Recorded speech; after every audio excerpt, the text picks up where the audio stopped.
Selamat pagi saudara semua. Video ini kami buat sebagai bentuk kontribusi kami untuk dapat mengedukasi masyarakat yang saat ini sedang resah karena adanya pandemi corona yang disebabkan oleh virus COVID-19.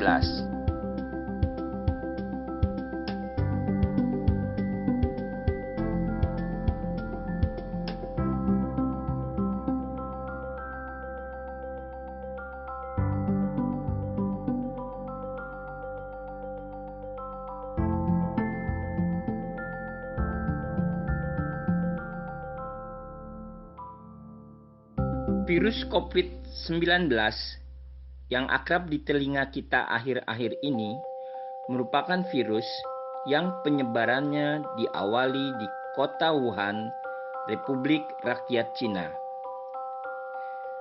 Virus ini kemudian mewabah ke berbagai negara di seluruh belahan dunia.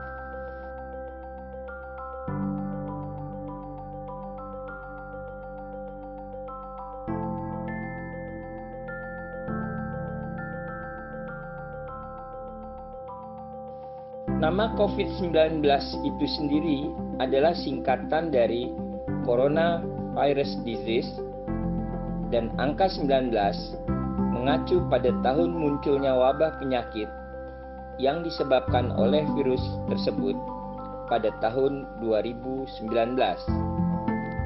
Dari pengamatan saya, semenjak virus COVID-19 mewabah di Indonesia, sebagian besar masyarakat kita, bahkan di kalangan praktisi, masih ada yang belum memahami sepenuhnya kedudukan virus di dalam kelompok makhluk hidup.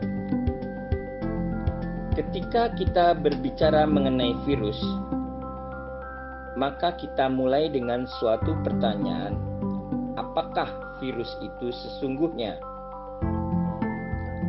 Untuk menjawab pertanyaan ini, maka mau tidak mau kita harus menghubungkannya dengan teori sel. Teori sel adalah suatu teori ilmiah yang telah terbukti dan dicetuskan oleh Robert Hooke. Teori ini antara lain menyatakan bahwa semua makhluk hidup tersusun atas sel, dan sel merupakan unit struktural dan fungsional terkecil dari makhluk hidup. Dengan demikian, teori sel ini menjadi dasar untuk menjelaskan mana yang merupakan makhluk hidup dan mana yang bukan makhluk hidup. Berdasarkan teori sel inilah posisi virus nantinya dapat kita tentukan. Pada saat kita bicara sel sebagai unit struktural, artinya semua makhluk hidup tersusun atas sel, baik itu manusia, hewan, tumbuhan, atau bahkan makhluk hidup yang berukuran kecil, yaitu bakteri, juga tersusun atas sel.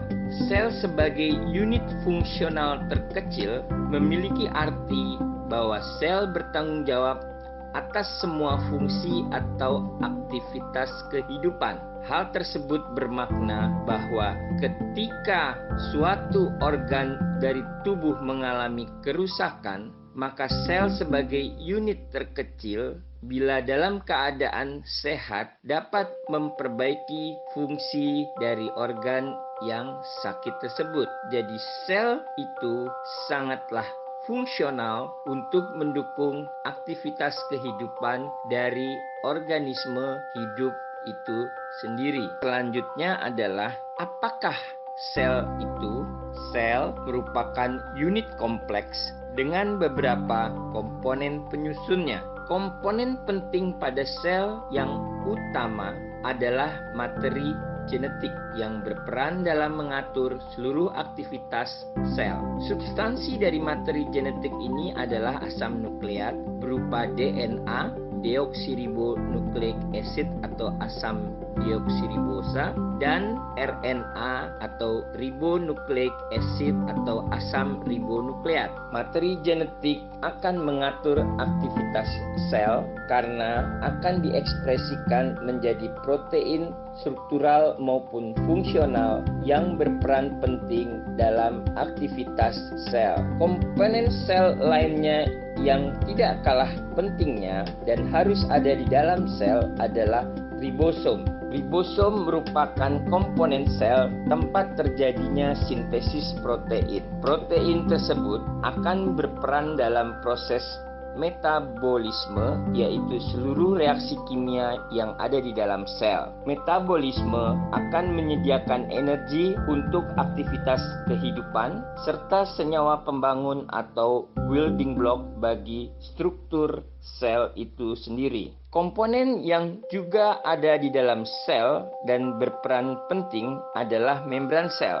Semua makhluk hidup memiliki membran sel yang berperan mengatur keluar masuknya senyawa-senyawa kimia. Ketiga komponen tersebut, materi genetik, ribosom, dan membran sel, selalu dapat ditemukan dalam sebuah sel. Namun demikian, selain ketiga komponen tersebut, di dalam sel juga terdapat komponen lainnya seperti mitokondria sebagai tempat sintesis pembentukan energi metabolik ATP. Bila kita sudah memahami tentang sel dan struktur penyusunnya, maka pertanyaan selanjutnya adalah bagaimana dengan struktur virus?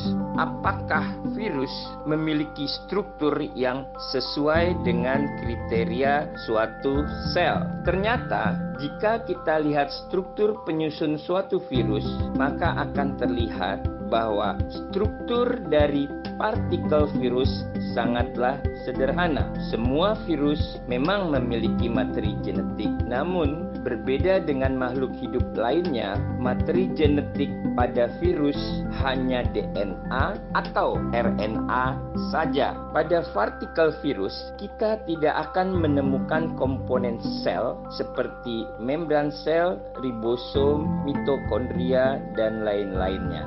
Selain materi genetik, struktur partikel virus yang dapat kita lihat adalah selubung protein yang akan melindungi materi genetik, dan selubung tersebut dinamakan kapsid. Namun, kapsid berbeda dengan membran sel karena tidak memiliki fungsi untuk mengatur keluar masuknya senyawa kimia. Berdasarkan komponen penyusun struktur partikel virus, maka virus yang hanya memiliki struktur paling sederhana, yaitu materi genetik dan kapsid saja, dimasukkan ke dalam kelompok virus telanjang atau naked virus. Selain virus telanjang, juga ada kelompok virus lain, yaitu virus lengkap atau virus berenvelop. Virus lengkap memiliki struktur tambahan berupa selubung luar atau envelop yang tersusun atas senyawa lipid. Salah satu contoh virus lengkap tersebut adalah virus corona. Dengan memahami perbedaan struktur antara sel dan partikel virus tersebut, maka virus tidak dapat dianggap sebagai sel dari suatu makhluk hidup. Namun demikian, pada beberapa buku reference, virus dikatakan sebagai mikroorganisme aseluler, acellular microorganism. Hal tersebut mengindikasikan bahwa walau virus tidak berbentuk seperti sel atau aseluler, tetapi virus dapat menunjukkan sifat sebagai makhluk hidup bila virus masuk ke dalam sel inang yang menjadi targetnya. Virus dikatakan memiliki sifat sebagai makhluk hidup karena memiliki materi genetik yang ekspresinya menggunakan perangkat komponen sel inangnya. Jadi, yang perlu diingat, secara struktural dan fungsional, virus tidak akan masuk ke dalam kelompok makhluk hidup karena strukturnya bukan seperti sel pada umumnya. Demikianlah pembahasan pertama kami tentang virus.